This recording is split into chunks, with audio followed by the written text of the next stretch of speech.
अस्सलाम वालेकुम। अज तुहानूं बोर वाला पक्खा दिखाने पेंट किया मटैलिक।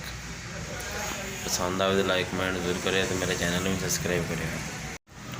आ पुराना पक्खा ही रंग किया इनू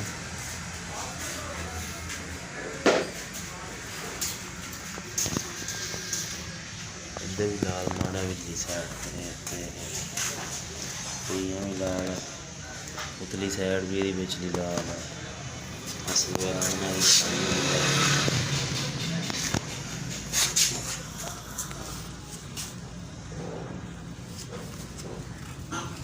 चने डाले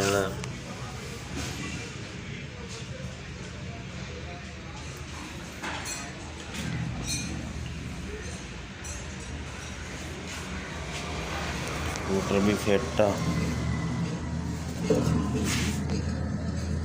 देख सकते